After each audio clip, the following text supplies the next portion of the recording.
Behavior Education at Spirit Keeper Animal Sanctuary. Welcome to Random Thursday for November 2nd, 2023.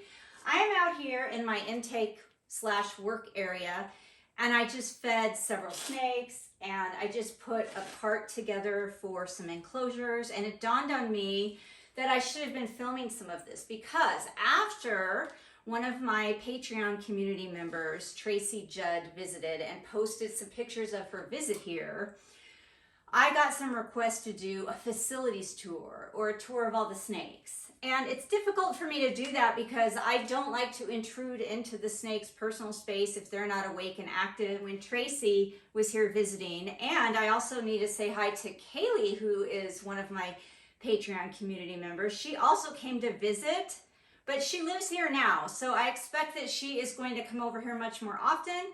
And she's actually going to volunteer at our equine sanctuary, so I'm really happy about that. Thank you, Kaylee. We didn't intrude into the snake space when they were visiting. We just walked around and looked at the enclosures and looked at the rooms they're all in, and if any snakes happened to be awake, then we went ahead and interacted with them like TC. TC was, of course, awake and happy to interact. As I'm going to just show you my workspace out here, I'm going to show you the intake area, I'm going to show you the isolation area, and I'm going to show you the quarantine area that the snakes go into once they leave intake. So once they leave intake, if they're cleared from their vet visit and their virus screen, then they go into this quarantine room. And if anything unusual comes up, they go into the isolation room. So come with me and I'll show you those things. First, I'll show you these great logs or fence posts that I scored on Facebook Marketplace here locally. They were advertised as barbed wire fence posts, but they're 4 to 5 feet long, and they're absolutely going to be perfect as logs or perches, you know, pieces of wood that I can put in snake enclosures diagonally from, you know, bottom front to top rear or something like that. And in fact, even if I have to cut them a few inches, I'm going to use a couple in the Python Regis SPI study. These are empty boxes piled on top of our Chewy's order, which is about 6 cases of dog treats and dog and cat food. Those are cabinet dollies that I'm putting together to put enclosures on. That's a bunch of stuff I'm working on, and those are some of our cleaning materials stored over there. Let's go into our clean room first. So that's intake.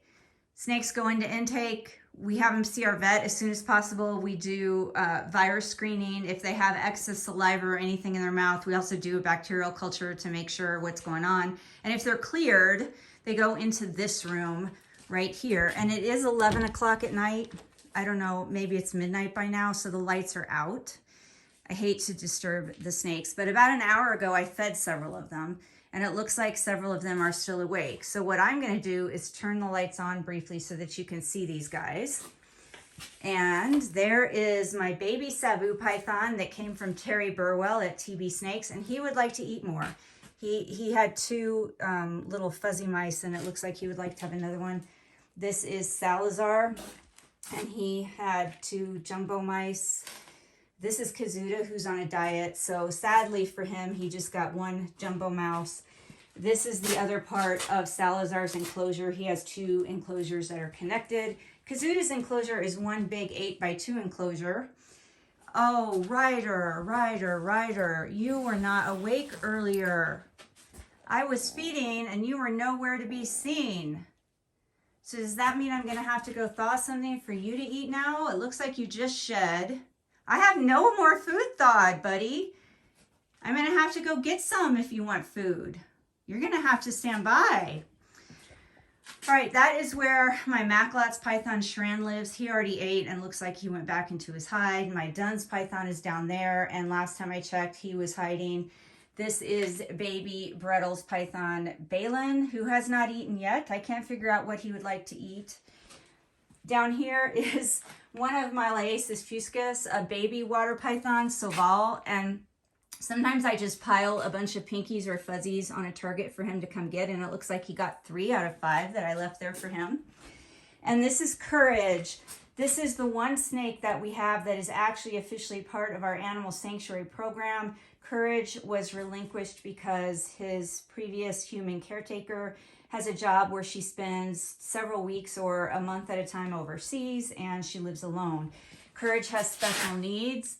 He is a Python Regis with a restricted airway and an enlarged heart. And he's only been here maybe a month now, but he ate tonight too. That's his second meal with us. So once the snakes have cleared all of their health screens, this is the room they go into until it's determined where they're going to go next.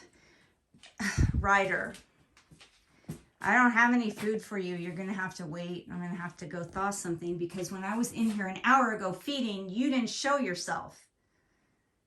That is totally your own fault, buddy. Totally your own fault. No, I don't have anything. It's just a phone. It's just a camera. Yeah. So sad.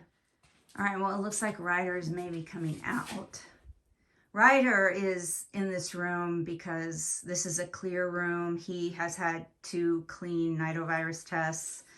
Actually 3. I think he had 1 before he left Reach Out Reptiles, and he's had 2 here. And so he also needed a room that was hotter and more humid than where he was. And so I moved him out here in his tent. And he's getting an 8x2x2 enclosure, just like this one that Kazuda has. It's here. I just have to put it together.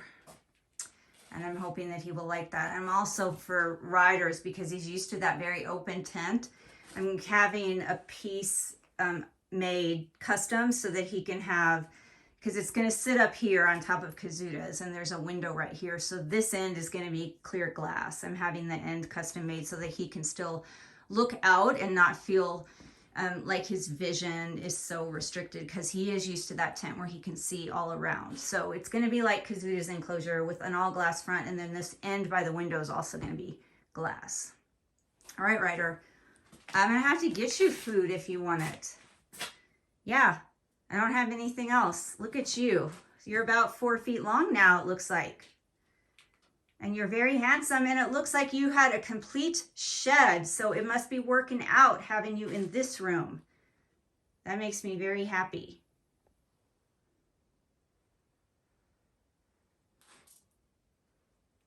This is a flame buster.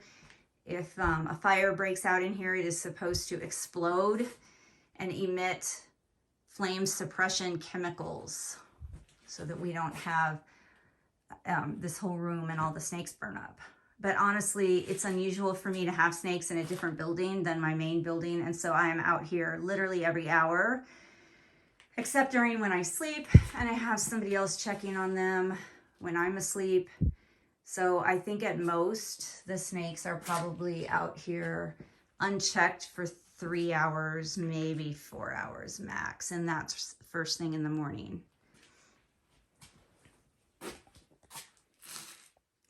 You might also notice some of the artwork on the wall in this room. This is from my snake crate, and I actually give most of the contents of the snake crates to my husband's granddaughter, but I keep the posters and I frame them, and I use them to decorate out here, which I think is pretty cool.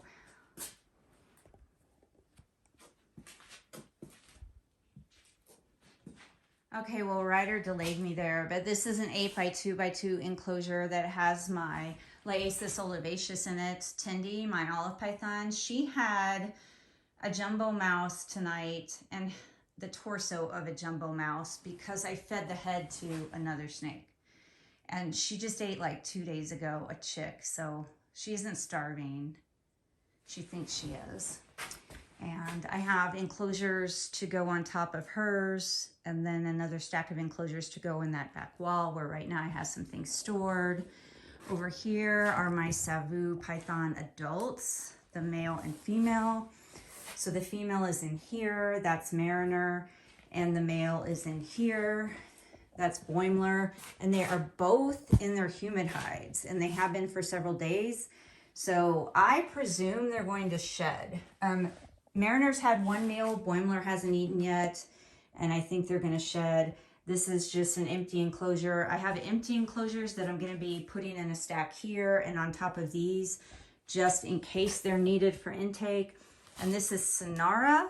This is a female Bredl's python. She's a couple of years old, and she was just given over to us recently by someone who, like many people, is having some life changes, changes to her circumstances, and needed to rehome her. So that is Sonara.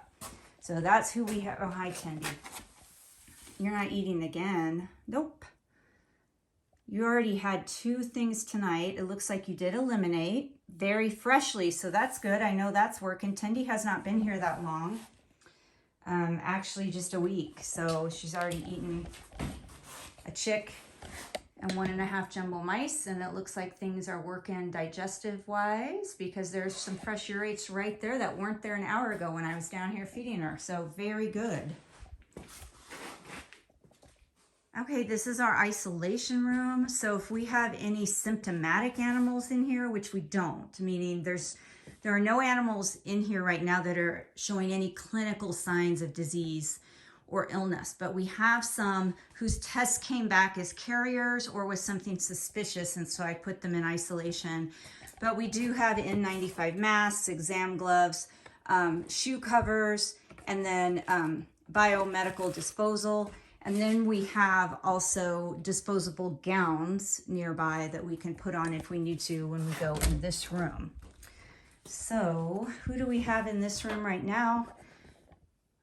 We have Sangral, our rough scale python.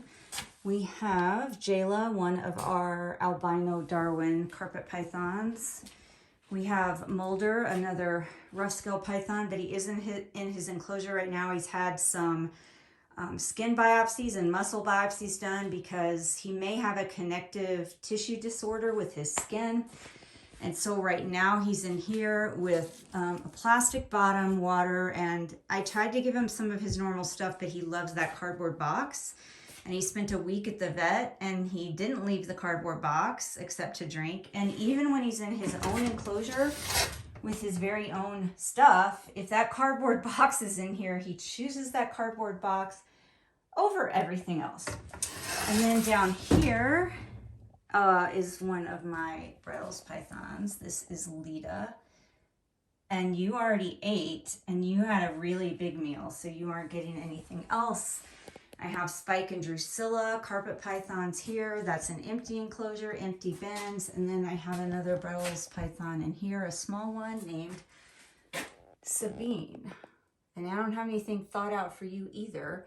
And you weren't awake earlier yet, or you weren't out showing me that you were hungry. So anyway, this is our isolation room. Oh, I forgot to show you. In here, there's a Python Regis with some really strange bacteria was found in his saliva that's only been documented in like 3 snakes ever. So I have no idea what that's about or where he would have got that. So we're monitoring that and continuing to recheck. And he just ate. That's Gunji. And then down here is my adult. Well, not adult. I don't think she's an adult, but she is a water python, Lyasis fuscus. She's not a baby, but I don't think she's full grown, and there she went. So of all of the Lyasis, they're a little bit flighty. Not bitey, like she's never struck at me or bitten, but just, you know, flighty, and she's already over here at the other end of her enclosure. But she already ate tonight too, and they're really super smart. Like, these guys picked up target training so fast. I mean, so fast. Also, this is why I don't like plexiglass, because it's very hard to keep clean. These are glass doors, and you can see how clean they are compared to many of the plexiglass that we've been looking at. And they all got clean last on the same day, but the glass doors are very clean still, and the plexiglass are not. Sangral, you actually ate a pretty big meal, so you are not getting anything else right now. Sorry. All right, guys. Oh, lights out. And even though this is an isolation room, I still make sure, obviously, that they have enrichment. And of course, this enrichment is for this room only. It doesn't leave or go anywhere else. All right, guys, so that's going to be it. Obviously, once I leave the isolation room, I don't go anywhere else. I don't go into the other snake rooms or into the intake area, and I go in the house through a back door, which leads into a laundry room where there are no animals and I can change clothes, and then I can work with the snakes in the house. So that's the way that I do things here. And if you have any questions, I'm always happy to answer those. You can email me at behavioreducationllc@gmail.com or via my website at behavioreducation.org, or you can comment here on YouTube or reach me on Facebook or Instagram. And until next time, everybody please remember to always be kind and love your animals.